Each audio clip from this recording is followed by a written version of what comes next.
RSS ശാഖയിൽ ലൈംഗിക പീഡനമേറ്റെന്ന Instagram കുറിപ്പിട്ട യുവാവ് ജീവനൊടുക്കിയ കേസിൽ തിരുവനന്തപുരം തമ്പാനൂർ പോലീസ് ഇന്ന് തന്നെ റിപ്പോർട്ട് കൈമാറും. പ്രകൃതി വിരുദ്ധ പീഡനത്തിന്റെ കേസെടുക്കാമെന്ന് കോട്ടയം പൊൻകുന്നം പോലീസിനെ അറിയിക്കും. നിലവിലെ തെളിവുകൾ ആത്മഹത്യാ പ്രേരണാകുറ്റം ചുമത്തുന്നതിന് അപര്യാപ്തമാണ് എന്നാണ് തമ്പാനൂർ പോലീസ് പറയുന്നത്.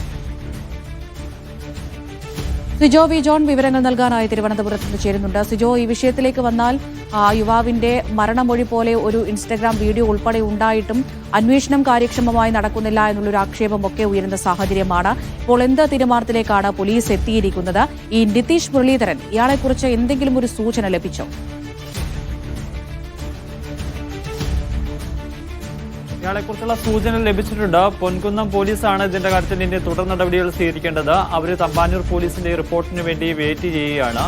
കാരണം അവർക്ക് ഉണ്ടായിരുന്ന സംശയം എന്ന് പറയുന്നത് ഇത്തരത്തിൽ പീഡനത്തിന് ഇരയായെന്ന് പറയുന്ന ഒരു വെളിപ്പെടുത്തുന്ന ഒരു വീഡിയോ ആണ് പുറത്തു വന്നിരുന്നത്. ഈ വീഡിയോ ഒരു മരണമൊഴിയായി എടുക്കാൻ പറ്റുമോ, ഇതിന്റെ അടിസ്ഥാനത്തിൽ പീഡനത്തിന് കേസെടുക്കാൻ പറ്റുമോ എന്നായിരുന്നു സംശയമുണ്ടായിരുന്നത്. ഇന്നലെ ഇതുമായി ബന്ധപ്പെട്ട് തമ്പാനൂർ പോലീസ് നിയമോപദേശം തേടിയിരുന്നു.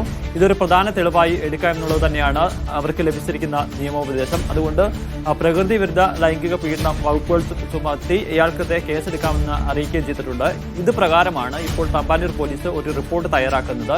ഇനി തമ്പാനൂർ പോലീസ് ഈ റിപ്പോർട്ട് ഇന്ന് ഉച്ചയോടുകൂടി തന്നെ പൊൻകുന്നം പോലീസിന് കൊടുക്കും.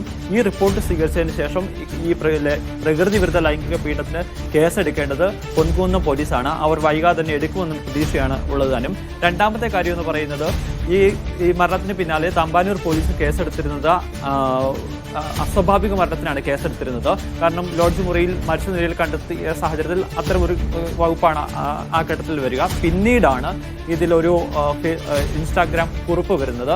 അതിന് പിന്നാലെ ആത്മഹത്യാ പ്രേരണ കുറ്റം ചുമത്താൻ ആകുമോ എന്നൊരു കാര്യത്തിലും നിയമോപദേശം തേടിയിരുന്നു. പക്ഷേ നിലവിലുള്ള തെളിവ് ആത്മഹത്യാ പ്രേരണ കുറ്റം ചുമത്തുന്നതിന് ഉതകുന്നതല്ല, അത് അപര്യാപ്തമാണ് എന്നുള്ളൊരു നിയമോപദേശമാണ് ലഭിച്ചിരിക്കുന്നത്.